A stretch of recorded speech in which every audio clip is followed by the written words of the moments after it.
La première chose que Brent Callahan m'a dite ce soir-là, c'est « As-tu déjà tué quelqu'un ?» Le jardin tout entier est devenu silencieux, à l'exception du grésillement de la graisse qui goûtait sur le barbecue de Rick. Quelqu'un a ri nerveusement. Une autre bouteille de bière a tinté contre une table de jardin. J'ai continué à couper mon steak. Saignant. Trop de poivre. Les hommes du Texas aimaient trop assaisonner la viande, presque autant qu'ils aimaient s'écouter parler. Seulement quand j'y étais obligé, ai-je répondu. Je n'ai pas haussé la voix. Je n'ai pas levé les yeux. J'ai juste répondu. À l'autre bout de la terrasse, quelqu'un a marmonné, d'où Jésus. Le sourire de Brent s'est élargi, et il s'est adossé à sa chaise comme s'il venait de trouver son divertissement pour la soirée. Oh, vraiment, a-t-il lancé. Dans quoi tu étais, alors? C'est là que j'ai levé les yeux. Navy SEALS. Rick a failli avaler sa gorgée de bière de travers. 2 ou 3 personnes ont immédiatement éclaté de rire. Brent a tapé sur la table. Oh, elle est bien bonne. Mais son père n'a pas ri. Le vieux Walt Callahan s'est figé près de la glacière, me fixant comme s'il avait vu un fantôme traverser le portail. Puis, la bière a glissé de sa main et s'est fracassée sur le béton. Personne n'a bougé. Walt a continué à me fixer. Finalement, il a regardé son fils et a dit doucement, « Fils, tu te trompes de femme. » Ce dîner a eu lieu 8 mois après mon mariage avec Rick Mersey. Un second mariage pour nous deux. Nous étions des personnes âgées, essayant de nous construire des vies plus douces, après des années qui nous en avaient déjà assez fait baver. Rick avait 63 ans, c'était un ancien entrepreneur en chauffage et climatisation à la retraite. De larges épaules, des yeux gentils, trop désireux de plaire à tout son entourage. J'avais 58 ans. Et pendant la majeure partie de notre mariage, il a cru que j'avais passé ma vie à faire du travail de bureau pour le gouvernement. Ce qui, techniquement, n'était pas un mensonge. C'était la forme de vérité la plus sûre. Nous vivions en périphérie de San Antonio, dans un lotissement tranquille, où chaque allée abritait soit un pick-up, soit un bateau de pêche, soit les deux. Rick adorait les barbecues entre voisins, adorait les dimanches de football américain, adorait inviter des amis bruyants. Je le tolérais, car après avoir passé assez d'années entouré de coups de feu, de radios hurlantes et de pales d'hélicoptères, un bruit normal me semblait sain, voire thérapeutique. Au début, cette soirée avait été ordinaire. Des steaks sur le grill, de la musique country en sourdine sur les enceintes de la terrasse, des bougies à la citronnelle qui se consumaient. Les femmes parlaient de leurs petits-enfants, les hommes se disputaient sur le football et le prix de l'essence. Puis, Brent a commencé à boire davantage. Brent faisait partie de ces hommes qui devenaient d'autant plus méchants, qu'ils avaient besoin d'attention. Fin de la cinquantaine, le visage rouge, des lunettes de soleil hors de prix repoussées sur le sommet de son crâne même après le coucher du soleil. Le genre à se présenter en racontant de vieilles histoires de football du lycée, que personne ne lui avait demandé. Il aimait mettre les gens mal à l'aise. Surtout les femmes. Surtout les femmes silencieuses. J'ai remarqué très tôt, qu'il ne cessait de m'observer chaque fois que je parlais, ou que je ne parlais pas, « Tu es drôlement calme », a-t-il fait remarquer à un moment donné. J'aime écouter. En général, ça veut dire que quelqu'un cache quelque chose. Rick a ri, comme si Brent plaisantait. Pas moi. Les hommes comme Brent passent toute leur vie à confondre le silence avec la faiblesse. Ensuite, est venue la remarque sur le steak. Il a observé la façon dont je coupais ma viande. Précise, contrôlée. Il y a des années, un instructeur nous avait hurlé dessus pendant un entraînement de survie, les mains lentes survivent plus longtemps. C'est drôle les choses qui vous restent. Tu coupes ce steak comme un chirurgien, a dit Brent. Ou comme un tueur en série. Tout le monde a gloussé. Puis est venue la question, as-tu déjà tué quelqu'un? Et soudainement, toute la soirée a basculé. Après que Walt a laissé tomber sa bouteille de bière, personne ne semblait savoir quoi dire. Rick a forcé un rire. Eh bien, bon sang, a-t-il lâché. Diane est pleine de surprises ce soir. Brent arborait un sourire narquois. Tu es sérieuse? Oui. Sans vouloir te vexer, a-t-il dit, mais il n'y avait pas exactement de femme Navy SEALS qui courait les rues, il y a 30 ans. C'est vrai. Alors, qu'est-ce que tu faisais? Des missions secrètes de ninja. Non, ai-je répondu calmement. Surtout de la paperasse. Quelques personnes ont de nouveau ri, mais pas Walt. Il s'est assis lentement en face de moi, et a plissé les yeux. Les vétérans du Vietnam remarquent des choses qui échappent aux autres. La posture, le balayage visuel, la façon dont quelqu'un repère automatiquement les issues. Il a regardé mes mains, puis la cicatrice estompée près de mon poignet. Une brûlure de descente en corde lisse, audacieuse, blanche, presque invisible. À moins de savoir ce que l'on cherche. Où as-tu été formé, a-t-il demandé doucement. À Coronado. Cela a mis fin au rire. Pas entièrement, mais suffisamment. Brent a bougé sur sa chaise. Rick avait l'air confus maintenant, plutôt qu'amusé. Les femmes ont complètement cessé de parler. J'ai pris une autre bouchée de steak. Honnêtement, je regrettais d'avoir dit quoi que ce soit. J'avais passé des décennies à apprendre comment ne pas parler de moi. Les gens pensent que les vétérans restent silencieux parce qu'ils sont mystérieux. La plupart d'entre nous restent silencieux, parce qu'expliquer les choses devient épuisant. Surtout les parties qui ne vous quittent jamais vraiment. Brent a repris ses esprits en premier. Eh bien, a-t-il dit d'une voix forte, si c'est vrai, rappelez-moi de ne jamais t'énerver. Bon conseil, a marmonné Walt. Brent a levé les yeux au ciel. Oh, allez, papa. Mais Walt continuait de me fixer. Ni effrayé, ni admiratif. Juste dans la reconnaissance. C'est différent. Il y a un regard que les vétérans de combat s'échangent parfois, une reconnaissance silencieuse. Comme voir quelqu'un porter le même poids invisible. Le dîner s'est traîné après ça. La conversation n'a jamais vraiment repris son cours normal. Les gens évitaient de me regarder directement. Rick compensait en devenant excessivement enjoué. Brent a bu davantage, et Walt a à peine prononcé un autre mot. Vers 21h30, tout le monde a commencé à partir. Des boîtes en plastique remplies de restes de salade de pommes de terre, des chaises de jardin pliées, des moteurs de pick-up démarrant dans le noir. Alors que Brent grimpait dans son pick-up, il m'a pointé du doigt. Il va nous falloir des preuves un jour, dit Anne. J'ai souri poliment. Non, vous n'en avez pas besoin. Il a ri comme si j'avais raconté une autre blague.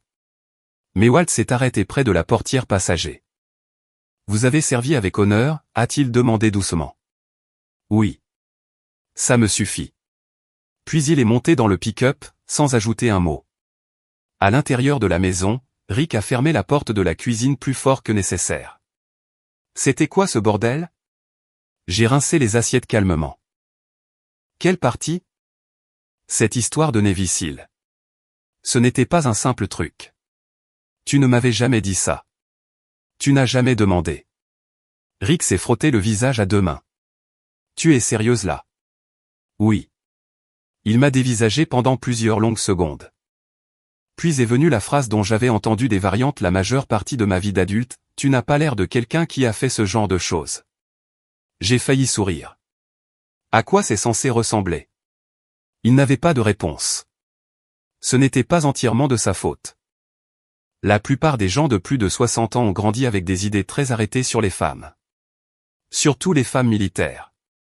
Et particulièrement les femmes qui ont appris la violence de manière professionnelle. Rick n'était pas cruel, juste ordinaire. Et les gens ordinaires ont souvent besoin que le monde reste compréhensible. C'est juste que, il a soupiré. Pourquoi le garder secret? Parce que certains souvenirs empoisonnent les pièces dès qu'ils y entrent. Parce que les gens arrêtent de vous voir normalement après ça. Parce que je voulais un petit coin de vie paisible, qui ne sente pas le carburant diesel, le sang et l'eau de mer. Mais je n'ai rien dit de tout ça. À la place, j'ai essuyé une assiette avec soin, et j'ai dit, c'était il y a longtemps. Rick a secoué la tête lentement, et est monté à l'étage. Je suis resté dans la cuisine encore 20 minutes après son départ. De vieilles habitudes.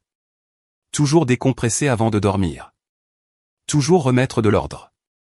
Finalement, je suis allé dans le garage et j'ai ouvert le placard de rangement, près du chauffe-eau. Au fond, se trouvait une vieille cantine militaire verte.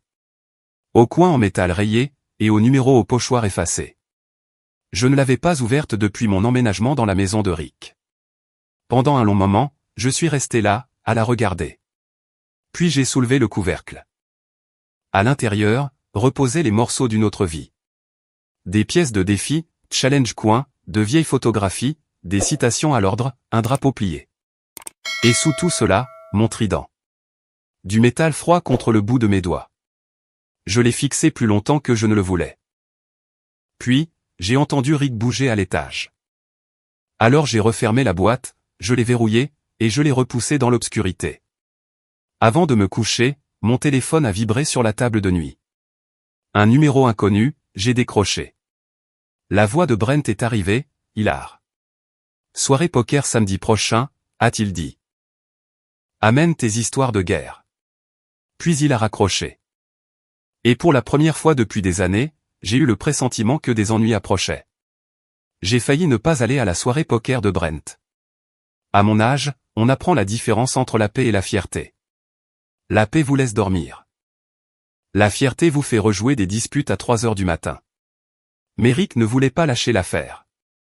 Pendant 6 jours d'affilée, l'atmosphère dans notre maison a semblé tendue à l'extrême, comme une vieille ligne de pêche prête à casser. Pas bruyante, pas haineuse, juste inconfortable. Rick continuait de faire comme si de rien n'était, tout en m'observant manifestement quand il pensait que je ne le voyais pas. La façon dont je pliais les serviettes, la façon dont je vérifiais mes rétroviseurs avant de sortir de l'allée en marche arrière. La façon dont je m'asseyais face aux entrées des restaurants. Des petites choses avec lesquelles il avait vécu pendant des mois sans les remarquer. Et maintenant, soudainement, elle voulait toutes dire quelque chose. Jeudi soir, il a fini par poser la question directement. Alors, qu'est-ce que tu faisais exactement? Nous étions assis sous le porche arrière, pendant que les cigales hurlaient dans les arbres. J'ai gardé les yeux fixés sur le jardin. Du travail pour le gouvernement. Diane. Quoi? Tu sais très bien quoi. J'ai soupiré doucement. Il y a des choses dont je peux parler, et d'autres non. Ça a l'air ridicule. C'est probablement le cas. Rick s'est adossé à sa chaise, assez fort pour la faire grincer. Je t'ai épousé. Oui. Et je te connais à peine. Celle-là a frappé plus fort que je ne m'y attendais. Car sous sa frustration, il n'avait pas tout à fait tort. Après la mort de mon premier mari pendant l'opération Tempête du désert, j'ai passé des années à devenir la personne que la survie exigeait d'être. Cloisonnée, contrôlée, prudente. On ne passe pas des décennies dans des opérations classifiées, pour se transformer soudainement en un livre ouvert à 58 ans. Certaines portes restent soudées fermées. Non pas parce qu'on cache des mensonges, mais parce que les ouvrir changent la température de chaque pièce. Je suis toujours moi, ai-je dit doucement. Rick s'est frotté la mâchoire. Je ne sais même pas si tout ça est vrai. Je l'ai regardé à ce moment-là. Tu crois que j'ai inventé ça? Je pense que Brent dit que les femmes mentent tout le temps sur Internet à propos de l'armée. J'ai failli rire. Pas parce que c'était drôle, mais parce que, d'une manière ou d'une autre, une grande gueule avec un compte Facebook était devenue plus crédible que la femme qui dormait à ses côtés. Rick a immédiatement regretté de l'avoir dit. Je l'ai vu sur son visage. Mais la fierté est une chose tenace chez les hommes plus âgés. Surtout quand leurs amis sont impliqués. Il nous a invités samedi, a dit prudemment Rick. Je sais. Peut-être que si tu y vas, toute cette histoire s'éclaircira d'elle-même. Nous y voilà. Il voulait que je sois vérifié, comme la carte grise d'une voiture ou un permis de chasse. Je me suis levé lentement. Si ta confiance dépend de l'approbation de Brent Callahan, ai-je dit, tu as de plus gros problèmes que je ne le pensais. Puis je suis rentré à l'intérieur. Le samedi soir est arrivé chaud et humide. Cette chaleur texane qui vous colle à la peau même après le coucher du soleil. La maison de Brent se trouvait un peu plus à l'extérieur de la ville, sur une parcelle de terrain où de gros pick-up étaient garés un peu partout, et où de la musique country s'échappait d'enceintes extérieures. L'odeur nous a frappés en premier. Cigares, bière, charbon de bois, fumée. Des hommes essayant trop fort de revivre des versions plus jeunes d'eux-mêmes. Rick avait l'air nerveux alors que nous nous dirigions vers la terrasse. « Tu n'as rien à prouver ?» a-t-il dit. « Tant mieux » ai-je répondu. « Parce que je n'en ai pas l'intention. » Mais dès l'instant où nous avons franchi le portail de Brent, j'ai su exactement de quoi il retournait. Une embuscade déguisée en hospitalité. 6 hommes étaient assis autour d'une longue table de poker en plein air. 3 portaient des casquettes de vétérans. L'un d'eux avait un vieux tatouage du corps des marines qui s'estompait sur son avant-bras. Un autre se tenait avec la raideur incomparable, de quelqu'un dont les genoux ne pardonnaient plus les sauts en parachute. Et au centre trônait Brent, souriant comme un homme qui croyait contrôler la soirée. La voilà, a-t-il annoncé à la cantonade. La grand-mère la plus mortelle d'Amérique. Quelques hommes ont gloussé maladroitement. Walt était assis sur le côté près de la balancelle du Porsche, buvant du thé glacé au lieu de bière ce soir-là. Dès qu'il m'a vu, il a fait un tout petit signe de tête. Respectueux, discret. J'ai répondu par un signe de tête. Brent a distribué les cartes agressivement. Allez, Diane, a-t-il lancé. Assieds-toi. Parle-nous de tes aventures secrètes d'espionne. Je n'ai jamais été espionne. Encore mieux. Rick s'est assis à côté de moi, ayant déjà l'air misérable. L'un des hommes les plus âgés m'a tendu poliment la main. Tom Alvarez, a-t-il dit. Armée de l'air, à la retraite. Diane Mercer. Sa poignée de main a marqué une légère pause. Pas à cause de mon nom. Mais à cause de ma poigne. Une autre chose que l'entraînement n'efface jamais complètement. Il m'a étudié plus attentivement par la suite. La partie a commencé. Les cartes claquaient sur le feutre de la table. Les glaçons tintaient dans les verres. Brent ne cessait de ramener chaque conversation vers moi. Alors, quelle arme tu utilisais? Ça dépend. Ça dépend de l'année. Cela m'a valu quelques regards en biais. Brent a eu un sourire en coin. Ok, alors. C'est quoi la différence entre un chargeur en lame, clip, et un magazine? Environ 50 ans de conversations ennuyeuses.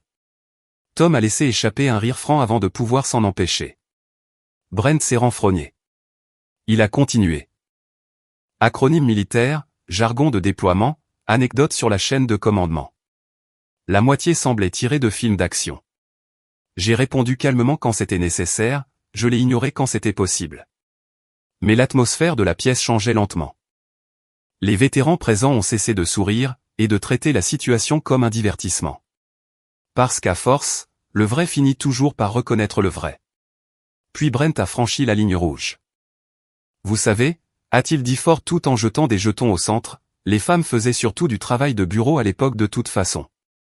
Personne n'a répondu. Il s'est adossé à sa chaise. Où elle réchauffait les lits des officiers solitaires. Le silence qui a suivi était assez tranchant pour couper la peau. Walt a brièvement fermé les yeux. Tom a posé ses cartes très soigneusement. Et quelque part au fond de moi, une partie très ancienne s'est réveillée. Pas de la colère. Plus froid que la colère. Le calme que l'on développe avant que des choses dangereuses n'arrivent. J'ai regardé directement Brent. Tu devrais arrêter de parler maintenant. Son sourire s'est élargi. J'ai touché un point sensible. Non, ai-je dit. J'essaie de t'aider. Brent a ri bruyamment. Oh, je t'en prie. Puis Tom a parlé doucement, de l'autre côté de la table. Quelle équipe? La question a instantanément changé l'air. Ce n'était plus désinvolte. C'était professionnel. Mesuré. Je l'ai étudié une seconde avant de répondre. Devgru. Personne n'a bougé. Rick avait l'air confus. Brent a scié 2 fois. Tom s'est lentement adossé à sa chaise. L'ancien marine à côté de lui a baissé sa bière. Et Walt a marmonné dans sa barbe, « Seigneur ayez pitié ». Brent a forcé un rire. « C'est quoi ce bordel, DEV ?» « Arrête », l'a interrompu Tom sèchement. La première chose sèche qu'il disait de toute la soirée. Brent l'a dévisagé. Tom m'a regardé à nouveau. Plus de défi cette fois. Une évaluation. Puis ses yeux sont descendus brièvement, sur la cicatrice pâle près de mon poignet. La brûlure de corde lisse. La reconnaissance a été immédiate. Tu étais opérationnel, a-t-il dit doucement. Oui. Combien de temps? Assez longtemps. Le marine a fini par prendre la parole. Tu étais en Afghanistan? Oui. En Irak? Oui. Personne ne plaisantait plus. Rick avait l'air d'avoir senti le sol se dérober sous lui. Parce que soudain, la pièce n'avait plus l'air impossible. Elle avait l'air plausible. Et plausible, c'était pire. Brent a dégluti difficilement, mais a continué à pousser quand même. Les hommes comme lui ne s'arrêtent jamais quand ils le devraient. Il double la mise. Alors prouve-le, a-t-il lancé. Je l'ai regardé calmement. Tu n'as vraiment pas envie que je le fasse. Il a écarté les bras de façon théâtrale. Tu vois, c'est ce que les menteurs disent toujours. Je me suis levé lentement de la table de poker. Chaque instinct dans le corps de Rick s'est tendu à côté de moi. Non pas parce qu'il craignait que j'attaque Brent, mais parce que quelque chose dans l'atmosphère était soudainement devenu dangereux. Je me suis légèrement penché vers Brent. Sans menacer, sans élever la voix. Juste assez près pour que lui seul puisse m'entendre clairement. Tu as passé toute ta vie à confondre la retenue avec la faiblesse, lui ai-je glissé. Puis je me suis redressé, et pour la première fois de la soirée, Brent a eu l'air incertain. Après cette soirée poker, Brent Callahan a développé une obsession à mon égard. Pas de la curiosité. Pas du scepticisme. Une obsession. Il y a une différence. Les gens curieux posent des questions parce qu'ils veulent la vérité.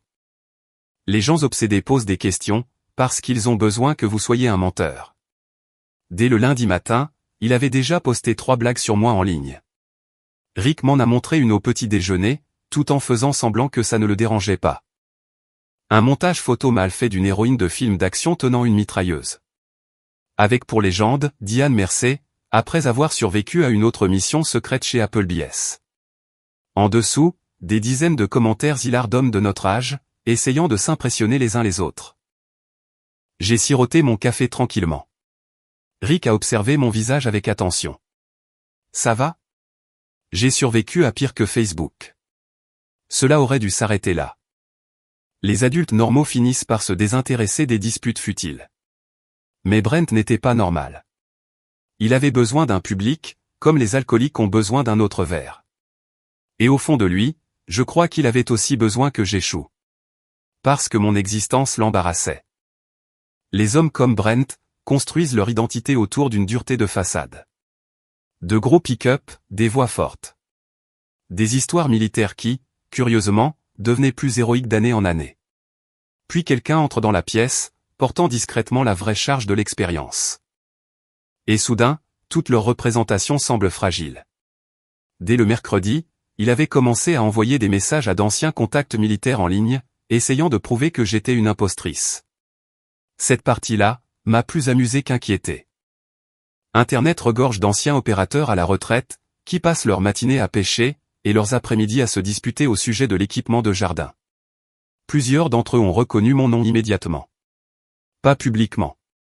Les professionnels agissent rarement en public. Mais des messages privés ont commencé à affluer. Ça va? Tu as besoin qu'on s'en mêle. C'est qui ce guignol? Je les ai ignorés pour la plupart. La dernière chose que je voulais, c'était de l'attention. Rick ne comprenait pas cela.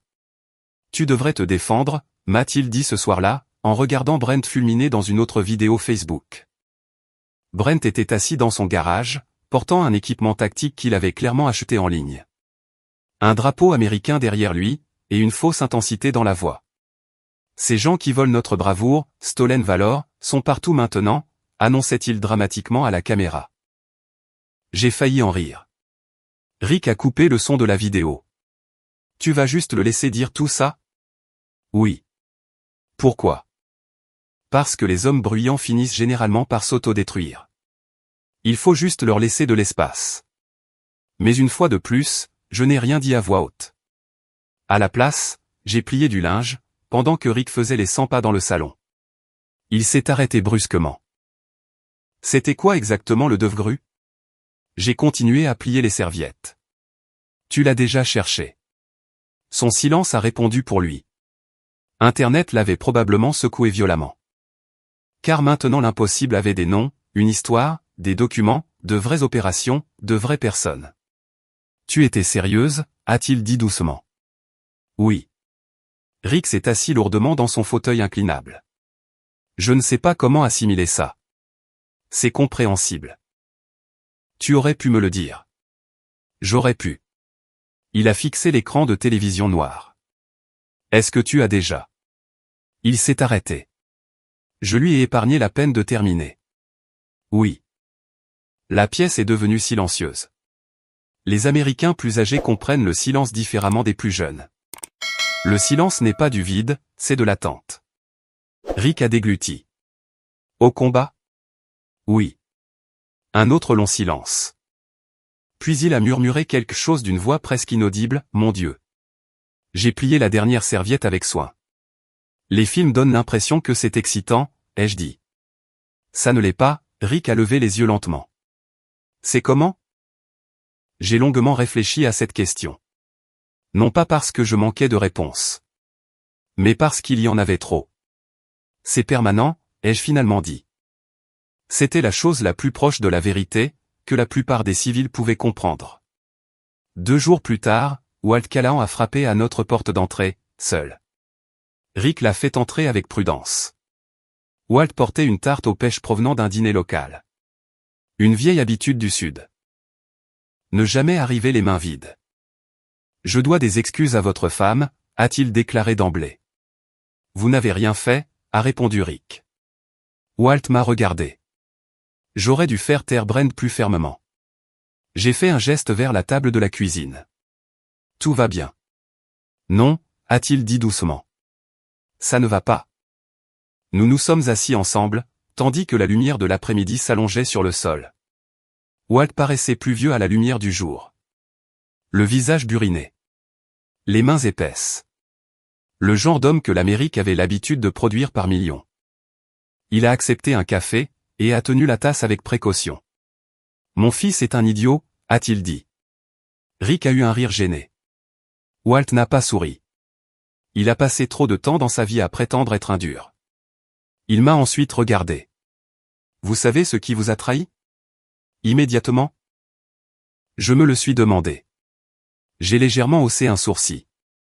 Vos yeux, a-t-il répondu. Je n'ai rien dit. Walt a hoché la tête lentement. Les gars du Vietnam rentraient avec ces mêmes yeux. Cette remarque est restée gravée en moi plus longtemps que je ne m'y attendais. Parce qu'il avait raison.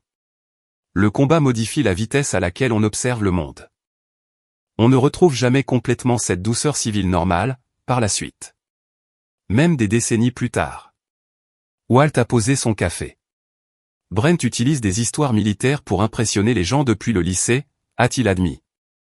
Il prétend avoir fait toutes sortes de missions de mercenaires à l'étranger.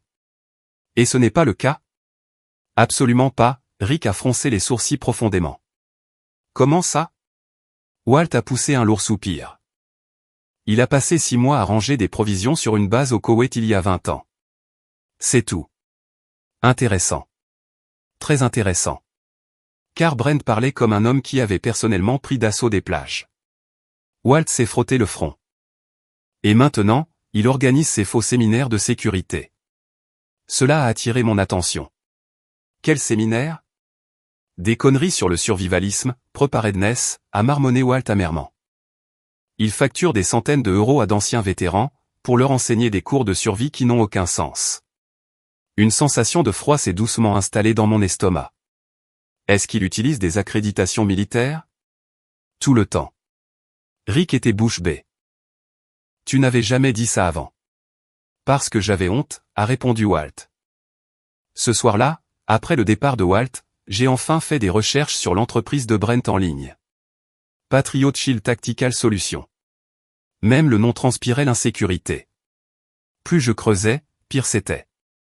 Faux certificat de formation. Images photoshopées. Collecte de fonds avec des registres financiers vagues.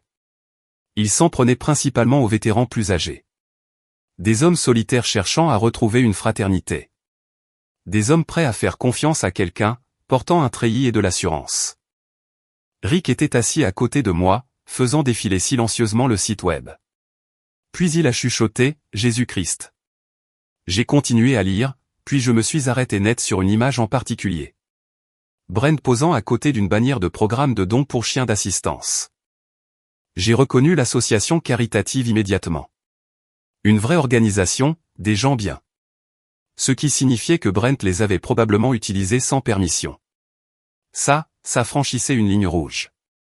Rick a remarqué mon expression. Quoi? Je l'ai regardé calmement. Ton ami s'apprête à passer un très mauvais mois. 3 soirs plus tard, a eu lieu la collecte de fonds pour les vétérans. Dans un centre communautaire en périphérie de San Antonio. Du café bon marché, des chaises pliantes. Des drapeaux partout. L'odeur d'eau de Cologne bon marché et de barbecue flottant dans la salle. Rick et moi y avons assisté, parce que Walt nous l'avait personnellement demandé. Sinon, il va faire un scandale, avait prévenu Walt. Il avait raison. Brent est arrivé vêtu de bottes tactiques, et d'un polo noir tendu sur son ventre. À mi-soirée, il a attrapé un micro près de la table de tombola. Avant de continuer, a-t-il annoncé d'une voix forte. J'aimerais souhaiter la bienvenue à la première femme Rambo d'Amérique. Des rires épars et nerveux se sont fait entendre. Je suis resté assise. Le sourire de Brent s'est élargi.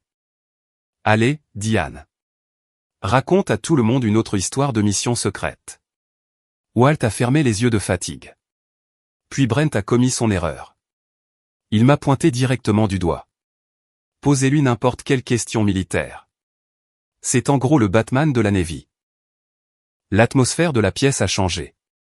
Pas de façon dramatique. Subtilement. Parce que beaucoup d'hommes présents étaient de vrais vétérans. Et les vrais vétérans détestent être utilisés comme faire-valoir. Je me suis levé lentement. La salle est devenue silencieuse presque immédiatement. Puis j'ai posé à Brent une question toute simple. Où étais-tu stationné à Kandahar? Il a cligné des yeux. Eh bien, dans plusieurs zones. Kandahar n'est pas un pays, ai-je dit calmement. Silence. Un ranger de l'armée près du stand à café s'est levé lentement. Puis un autre vétéran près du mur a croisé les bras. Le visage de Brent a commencé à rougir. Je parlais de la région, a-t-il rétorqué. Il n'y a pas de région de Kandahar, non plus. Personne n'a ri. Pas une seule personne. Puis, les portes d'entrée se sont ouvertes. 2 enquêteurs fédéraux sont entrés avec des dossiers en main. Et l'un d'eux a appelé Brent Callahan. Au moment où ces enquêteurs fédéraux ont pénétré dans la salle de la collecte de fonds. Toutes les conversations sont mortes. On pouvait littéralement entendre le bourdonnement de la climatisation au-dessus de nos têtes. L'un des enquêteurs tenait un dossier en cuir contre sa poitrine. L'autre a balayé la pièce du regard, jusqu'à ce que ses yeux s'arrêtent sur Brent. Brent Callahan, a-t-il répété. Brent a forcé un rire, immédiatement. Ça dépend de qui le demande. Cette phrase lui semblait probablement astucieuse dans sa tête. Dans la vraie vie, ça ressemblait à la panique portant des lunettes de soleil. L'enquêteur le plus grand s'est avancé calmement. Division des fraudes du département des anciens combattants. Personne n'a bougé. Le ranger près du stand de café s'est adossé au mur, les bras croisés. Plusieurs vétérans plus âgés le dévisageaient ouvertement maintenant. Brent a jeté des coups d'œil autour de la pièce, cherchant du soutien. Personne ne lui en a donné. Il y a forcément une erreur, a lancé Brent à voix haute. L'enquêteur a ouvert son dossier. Nous avons reçu de multiples plaintes concernant des activités frauduleuses de collecte de fonds. De fausses déclarations sur vos états de service militaire. Et des fautes financières impliquant des associations caritatives pour les vétérans. Rick a lentement tourné la tête vers moi. Je n'ai rien dit. Parce qu'en vérité, je n'avais pas signalé Brent. Je n'en avais pas eu besoin. Les hommes comme lui, finissent par se créer eux-mêmes suffisamment d'ennemis. Le deuxième enquêteur a pris la parole. Nous aimerions vous poser quelques questions. Brent m'a pointé du doigt instantanément. C'est à cause d'elle. La pièce est restée silencieuse. Et ce silence a frappé plus fort que des cris ne l'auraient fait. Walt s'est levé lentement de sa chaise, près du mur du fond. La vieillesse lui avait un peu courbé les épaules. Mais à cet instant, il paraissait plus grand que son fils. Non, a dit Walt doucement. C'est à cause de toi. Brent l'a fixé comme s'il venait d'être giflé. Papa. Ça suffit. Un seul mot. Plat. Final. J'avais déjà entendu des commandants utiliser ce même ton avant des missions. Les enquêteurs ont escorté Brent à l'extérieur. Pendant que des murmures se propageaient dans la salle. Pas de menottes. Pas de scène dramatique. Honnêtement, cela rendait la chose encore pire. L'humiliation est plus lourde, quand personne ne lutte contre vous. Rick est resté figé à côté de moi. Tu le savais, a-t-il chuchoté. Je m'en doutais. Tu n'as rien dit à personne. Non. Pourquoi?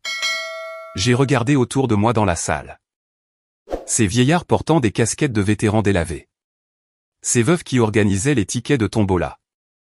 Ces photos de soldats morts exposées à côté de bougies. Parce que cette soirée n'était pas censée tourner autour de lui. Rick m'a dévisagé pendant plusieurs longues secondes. Puis, pour la première fois depuis notre mariage, j'ai vu une véritable honte s'installer sur son visage. L'effondrement de Brent a été rapide après ça. Plus rapide même que je ne m'y attendais. Il s'est avéré que l'enquête fédérale montait déjà un dossier depuis des mois, avant l'incident de la collecte de fonds. Les plaintes venaient de plusieurs États, principalement de la part de vétérans âgés. De quelques familles en deuil. D'un marine handicapé qui avait payé à Brent près de 6 000 € pour de faux cours de certification tactique avancée, qui n'existaient qu'en ligne. Dès le mardi suivant, les chaînes de télévision locales ont relayé l'affaire. Pas de gros titres nationaux. Juste le genre de petit scandale régional discret, dont les Américains plus âgés discutent autour d'un café dans un dîner. L'enquête pour fraude sur une association caritative pour vétérans s'élargit. Rick était assis dans son fauteuil inclinable, les yeux rivés sur la télévision. Pendant que les journalistes parlaient de fausses accréditations, et de dons d'argent disparus. Je n'en avais aucune idée, a-t-il marmonné. Ça, j'y croyais. Rick n'était pas stupide, il était juste confiant. Il y a une différence. Certaines personnes vieillissent sans perdre leur foi en les autres. Ce n'est pas non plus de la faiblesse. C'est juste une gentillesse qui coûte cher. Pendant ce temps, les comptes de réseaux sociaux de Brent ont disparu presque du jour au lendemain. Puis le site web de son entreprise s'est volatilisé. Puis sont arrivées les rumeurs. Comptes bancaires gelés. Clients exigeant des remboursements. Poursuites judiciaires imminentes. Sponsors se retirant. Walt a appelé 3 jours plus tard. Sa voix paraissait avoir vieilli de 20 ans. Sa femme l'a quitté, a-t-il dit doucement. J'ai brièvement fermé les yeux. Ce sont toujours les enfants qui finissent par payer pour l'orgueil des hommes adultes. C'est dur, ai-je répondu. Il mérite d'en subir les conséquences, a rétorqué Walt. Mais sa petite fille ne méritait pas ça. Sur ce point, nous étions d'accord. Cette nuit-là. Rick m'a trouvé assise seule sous le porche arrière après minuit. L'air de l'été texan enveloppait chaleureusement le jardin. Le chant des grillons, le bruit lointain de l'autoroute flottant dans l'obscurité. Rick s'est assis à côté de moi avec précaution. Pas trop près. Comme un homme qui n'est pas sûr d'avoir encore la permission de le faire. Je te dois des excuses, a-t-il dit. J'ai continué à observer le jardin. Pourquoi exactement? Il a eu un petit rire faible. C'est une question légitime. Puis il a repris son sérieux. Je ne t'ai pas fait confiance. Non. Je me suis plus soucié de ce que pensait Brent, que de ce que disait ma propre femme. Oui. Rick s'est frotté nerveusement les mains. Je crois que peut-être. Peut-être que j'avais envie que tu sois simple. Cela m'a suffisamment surprise pour que je finisse par le regarder. Qu'est-ce que ça veut dire? Il a fixé l'obscurité. Tu étais calme, gentille, c'était facile d'être avec toi. Il a dégluti. Découvrir que tu avais eu toute cette autre vie. Ça m'a fait peur. Pourquoi? Parce que j'ai réalisé que je ne savais pas vraiment quel poids tu portais. Celle-là a frappé plus juste qu'il ne le comprenait. Parce que porter des fardeaux en silence était devenu ma personnalité tout entière, après suffisamment d'années. J'ai baissé les yeux vers mes mains. Plus vieilles maintenant, les veines apparentes. L'arthrite qui commençait autour des articulations les matins froids. Difficile d'imaginer que ces mêmes mains avaient autrefois descendu en rappel depuis des hélicoptères dans des conditions de blackout total. Je ne t'ai pas caché les choses pour te tromper, ai-je dit doucement. Alors pourquoi? La réponse honnête a pris du temps à formuler. Non pas parce que j'avais peur de le dire. Mais parce que je m'autorisais rarement à y penser directement. J'ai fini par répondre. La guerre suit les gens chez eux, et elle s'y prend de différentes manières. Rick est resté silencieux. Je connais des hommes qui sont rentrés en colère, ai-je continué. D'autres ont bu jusqu'à s'engourdir. Certains ne sont jamais vraiment revenus, sur le plan émotionnel. J'ai fait une pause. Quant à moi, j'ai appris comment devenir invisible. Le porche est resté silencieux, à l'exception du bourdonnement des insectes dans la nuit. Je voulais un petit morceau de ma vie intacte, préservé de tout ça, ai-je ajouté. Un mariage normal. Des courses au supermarché. Des dîners dans le jardin. Des choses ordinaires. La voix de Rick s'est légèrement brisée. Et j'ai gâché ça. Non, ai-je dit doucement. Brent l'a fait. Mais Rick avait toujours l'air dévasté. Car les hommes bien, souffrent profondément lorsqu'ils réalisent qu'ils ont laissé tomber quelqu'un qu'ils aiment. Une semaine plus tard, Walt nous a de nouveau rendu visite. Cette fois, Rick l'a invité sur le porche pendant que je préparais le café. Les deux hommes sont restés assis silencieusement ensemble, pendant un long moment, avant que je ne les rejoigne. Walt avait l'air fatigué, mais d'une certaine manière, plus léger. Brent a commencé à faire du bénévolat au centre pour vétérans, a-t-il dit. C'est une bonne chose. Il dit qu'il a une dette envers les gens. Je lui ai tendu son café. Peut-être qu'il commence enfin à comprendre quelque chose. Walt a hoché la tête lentement. Vous savez, a-t-il dit. On a appris des choses étranges à ma génération sur la notion de dureté. Rick a lâché un rire sans joie. Ça fait 2 générations. Walt a regardé vers le jardin. À l'époque, les hommes étaient censés être durs en permanence. Pas de peur, pas de larmes, pas de faiblesse. Il a secoué la tête. Il s'avère que ça crée juste de vieux hommes solitaires. Aucun de nous n'a contesté cette affirmation. Parce qu'à 60 ans, la plupart des Américains ont enterré suffisamment d'amis, pour savoir que l'isolement émotionnel tue à petit feu. Rick m'a regardé avec attention. Je crois que j'ai confondu douceur et faiblesse, moi aussi. J'ai tendu la main et j'ai touché la sienne. C'est le cas de la plupart des gens. Ses doigts se sont refermés autour des miens avec précaution. Pas de façon possessive. Mais avec gratitude. Et ça comptait. Le matin de la cérémonie s'est levé, nuageux et frais. Inhabituel pour le mois d'août. Rick portait son meilleur costume gris. Je portais une robe bleu marine foncée et des petits talons. Pas de médaille. Pas de tenue d'apparat dramatique. Juste de la simplicité. Alors que nous roulions vers la base navale en dehors de San Antonio. Rick ne cessait de me jeter des regards nerveux. Ça va? Oui. Tu n'as pas l'air nerveuse.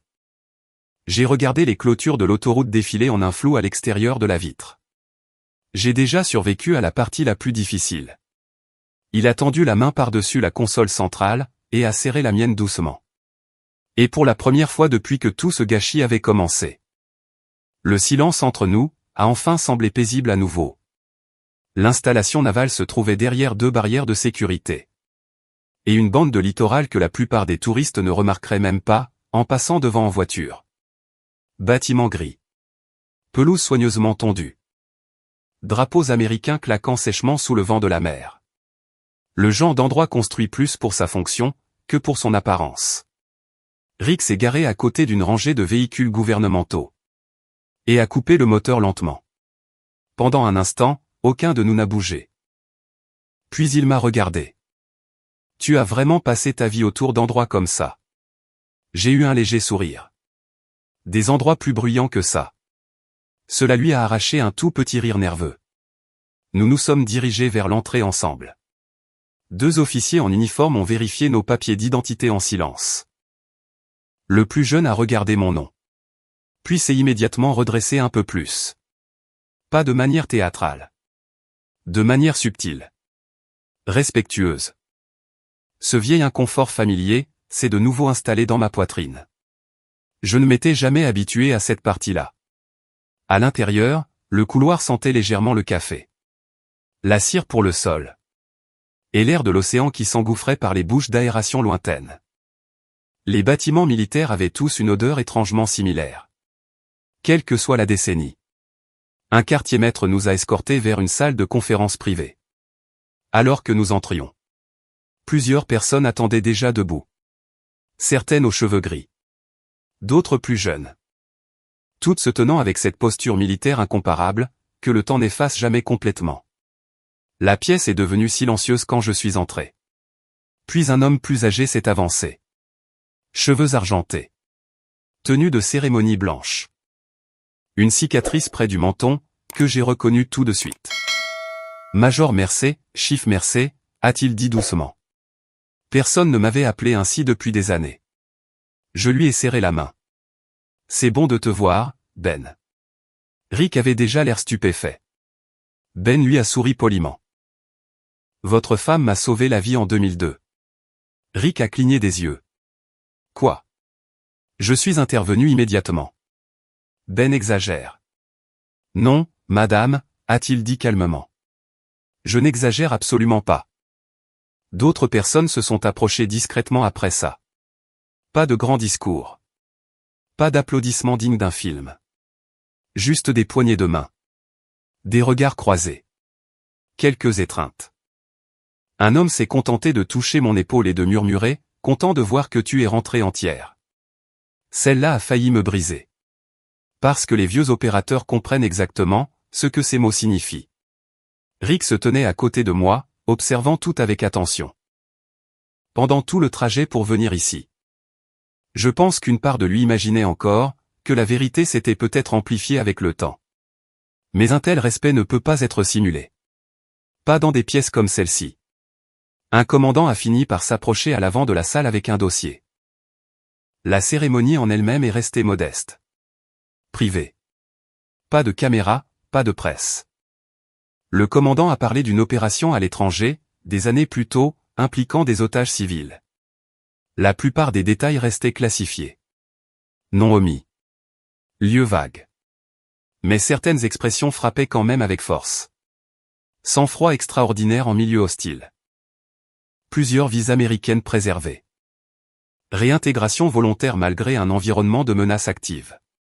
Rick était assis, immobile, à côté de moi. Puis est venue la dernière phrase.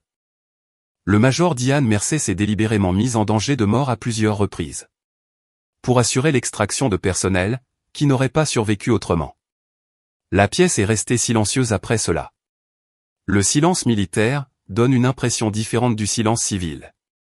Plus lourd. Plus respectueux. Le commandant m'a tendu le dossier de citation à l'ordre.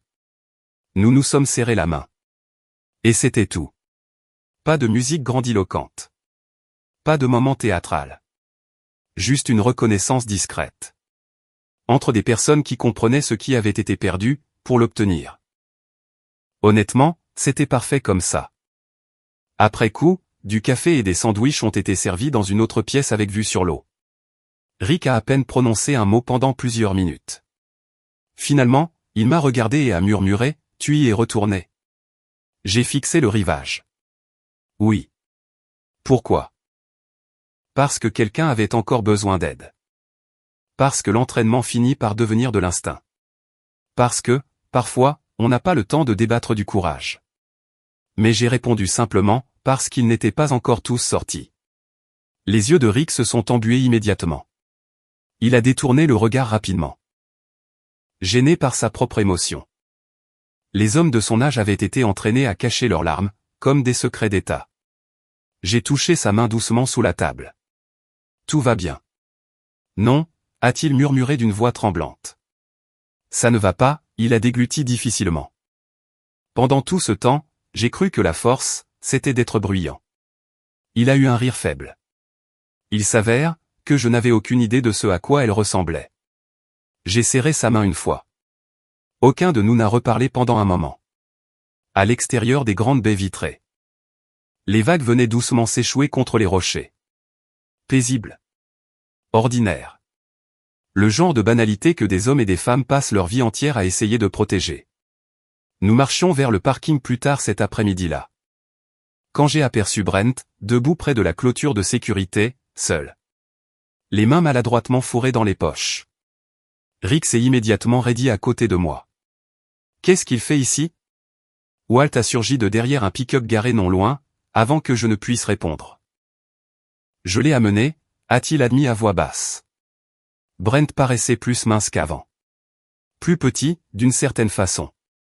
L'humiliation publique fait vieillir les gens très vite. Il s'est avancé vers nous lentement. Plus d'arrogance à présent. Plus de spectacle. Juste un homme d'âge mûr, fatigué. Enfin dépouillé du personnage qu'il avait passé des décennies à prétendre être. « Je ne vous retiendrai pas longtemps, a-t-il dit. Rick avait l'air prêt à exploser. Mais j'ai attendu en silence. Brent a dégluti difficilement. J'ai vu les noms à l'intérieur, a-t-il dit doucement. Les gens qui vous serraient la main. J'ai hoché la tête une fois.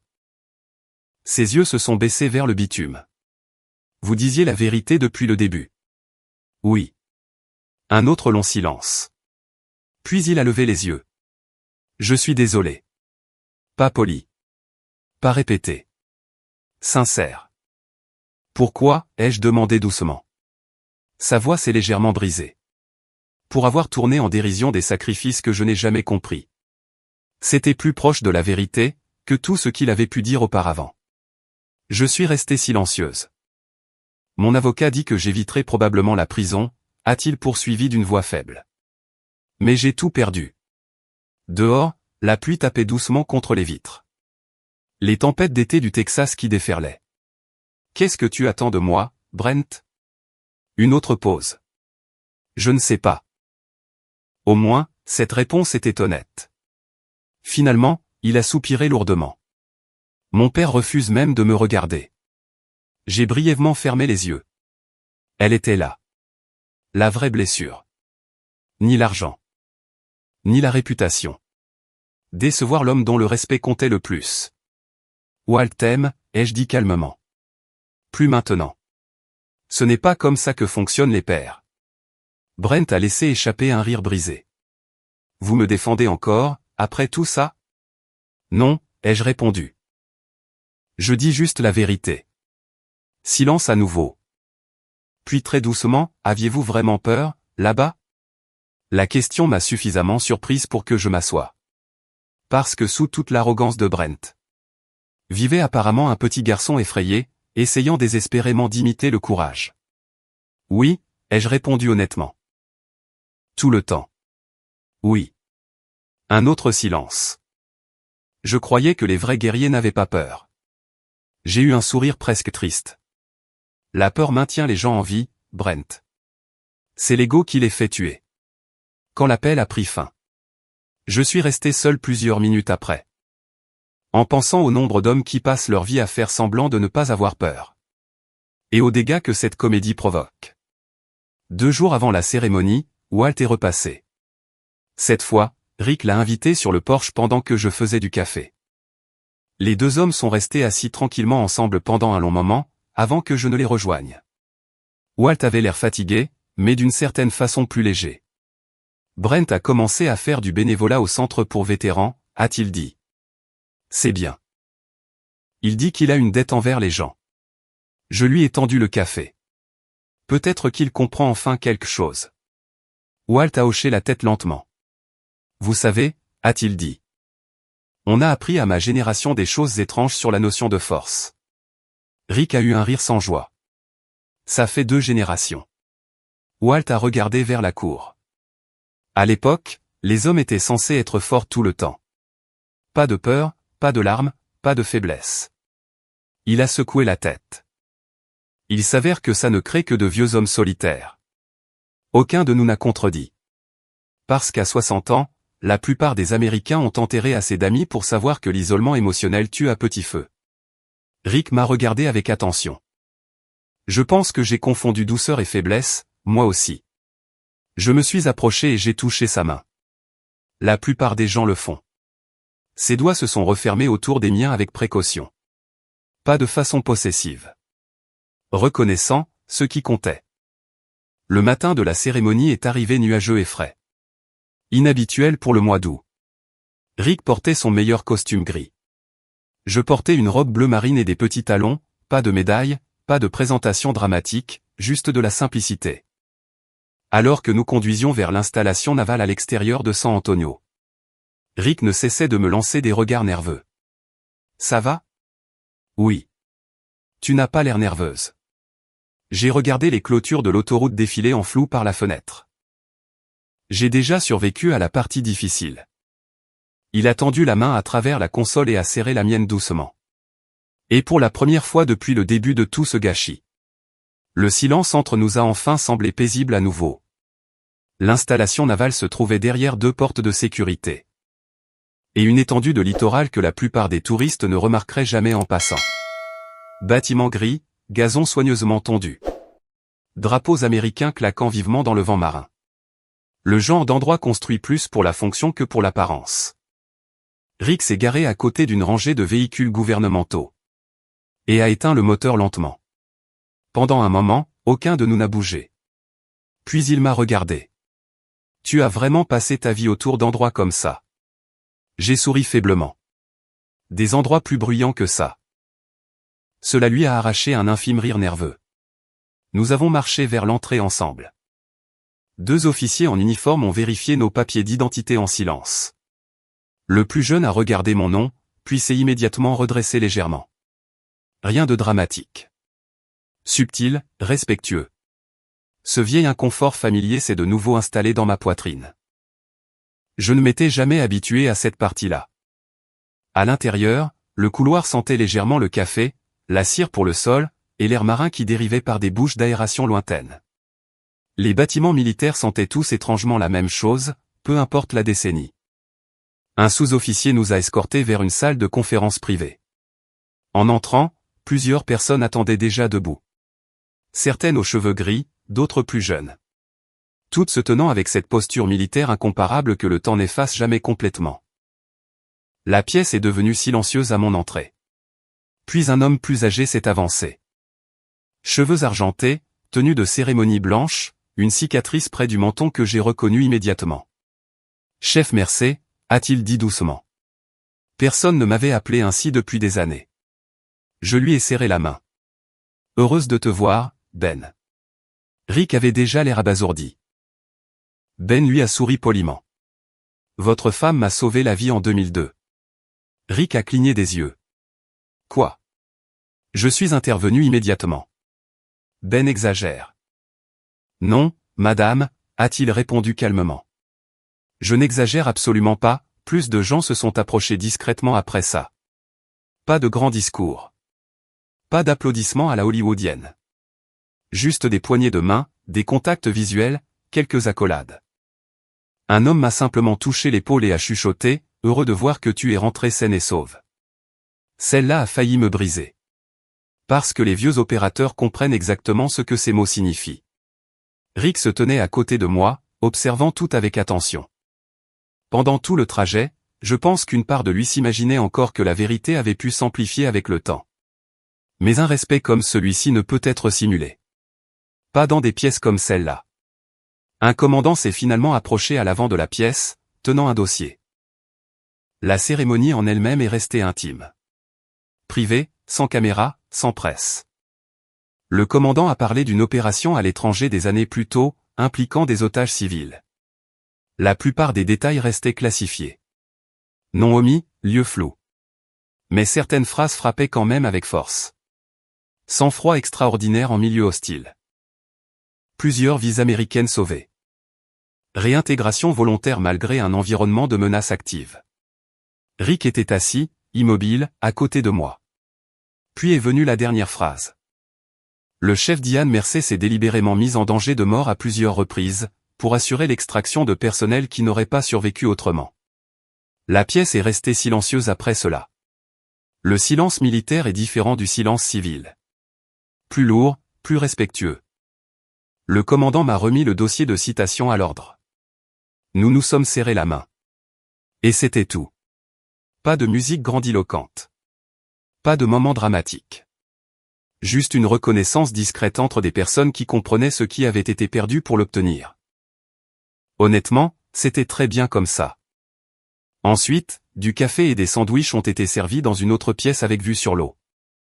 Rick a à peine prononcé un mot pendant plusieurs minutes. Finalement, il m'a regardé et a murmuré, « Tu y es retourné ?» J'ai regardé vers le rivage. Oui. Pourquoi? Parce que quelqu'un avait encore besoin d'aide. Parce que l'entraînement devient un instinct avec le temps. Parce que parfois, on n'a pas le temps de débattre du courage. Mais j'ai répondu simplement, parce qu'ils n'étaient pas tous sortis. Les yeux de Rick se sont embués immédiatement. Il a détourné le regard rapidement, embarrassé par sa propre émotion. Les hommes de son âge ont été entraînés à cacher leurs larmes comme des secrets d'État. J'ai touché sa main doucement sous la table. C'est bon. Non, a-t-il chuchoté d'une voix tremblante. Ça ne va pas. Il a dégluti difficilement. Pendant tout ce temps, j'ai cru que la force signifiait être bruyant. Il a eu un rire faible. Il s'avère que je n'avais aucune idée de ce à quoi elle ressemblait. Je lui ai serré la main une fois. Aucun de nous n'a reparlé pendant un moment. À l'extérieur des grandes fenêtres, les vagues roulaient doucement contre les rochers. Paisible. Ordinaire. Le genre de banalité que des hommes et des femmes passent leur vie à essayer de protéger. Nous marchions vers le parking plus tard dans l'après-midi, quand j'ai vu Brent debout près de la clôture de sécurité, seul. Les mains enfoncées maladroitement dans ses poches. Rick s'est immédiatement raidi à côté de moi. Qu'est-ce qu'il fait ici? Walt est sorti de derrière un camion garé non loin de là, avant que je ne puisse répondre.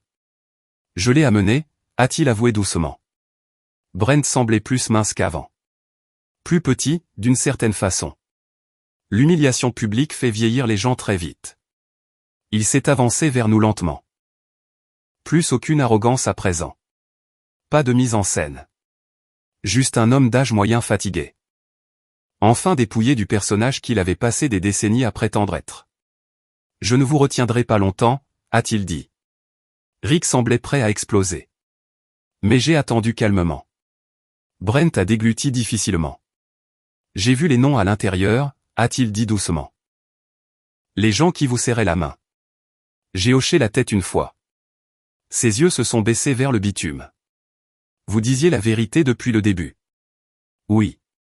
Un autre long silence. Puis il a levé les yeux. Je suis désolé. Pas poli. Pas répété. Sincère. Pourquoi, ai-je demandé doucement. Sa voix s'est légèrement brisée. Pour m'être moqué de sacrifices que je n'ai jamais compris. C'était plus proche de la vérité que tout ce qu'il avait pu dire auparavant. Je suis restée silencieuse. Le vent a soufflé doucement sur le parking. Quelque part à proximité, le câble d'un drapeau frappait en rythme contre son mât.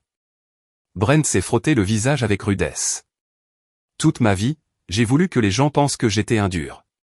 Personne ne l'a interrompu. Mais les vrais durs. Il a secoué la tête lentement. Il ne parle pas comme je le faisais. Je n'allais pas le contredire. Finalement, il m'a regardé directement. Comment faites-vous pour vivre avec les choses que vous avez vues? J'y ai longuement réfléchi, puis j'ai répondu honnêtement. On ne passe pas à autre chose face à ce genre d'épreuves, ai-je dit. On avance en les portant. Brent a hoché la tête lentement, comme quelqu'un qui entendait la vérité pour la première fois depuis des années. Puis j'ai ajouté doucement, le respect n'est pas quelque chose qu'on arbore comme un vêtement, Brent. Les gens le voient dans la façon dont vous traitez les autres. Ses yeux se sont embués immédiatement. Il a hoché la tête une fois de plus, et pour la première fois depuis que je l'avais rencontré. Il n'a pas essayé de se justifier. 3 mois plus tard, les choses semblaient différentes. Rick et moi avons commencé à reconstruire honnêtement. Fini les cachotteries. Fini les faux semblants. Certaines nuits, nous discutions pendant des heures. D'autres nuits, nous restions assis tranquillement sur le porche, nous tenant par la main pendant que les cigales du Texas emplissaient l'obscurité. Ça comptait, ça aussi. Walt et Brent ont lentement réparé leur relation. Pas rapidement. Une véritable guérison se produit rarement vite. Mais Brent a continué de faire du bénévolat au centre pour vétérans chaque semaine. Fini les chemises tactiques. Fini les fausses histoires. Juste du travail. Aider les personnes âgées à s'installer dans des fauteuils roulants. Conduire des veuves à leurs rendez-vous médicaux. Écouter plus qu'ils ne parlaient. C'est drôle comme l'humilité change les gens. Un dimanche soir, notre famille s'est de nouveau réunie pour un autre barbecue dans le jardin. L'ambiance était différente cette fois. Plus douce. Plus bienveillante. À un moment donné, la nièce de Rick m'a demandé gentiment, « La vie militaire vous manque ?» J'ai regardé autour de la table avant de répondre. Les rires, les assiettes en carton, la petite vie américaine ordinaire, s'étalant paisiblement devant moi. Puis j'ai souri doucement. Non, ai-je dit. Ce sont les gens qui me manquent. Rick m'a serré la main sous la table. Et pour une fois, c'était amplement suffisant. Si cette histoire a signifié quelque chose pour vous, peut-être pourriez-vous la partager avec quelqu'un qui porte encore des fardeaux invisibles en silence. Et si vous avez un jour appris que la véritable force se cache souvent derrière des voix calmes et des sourires ordinaires, alors vous avez déjà compris l'essence de cette histoire. Merci d'avoir passé ce moment avec moi.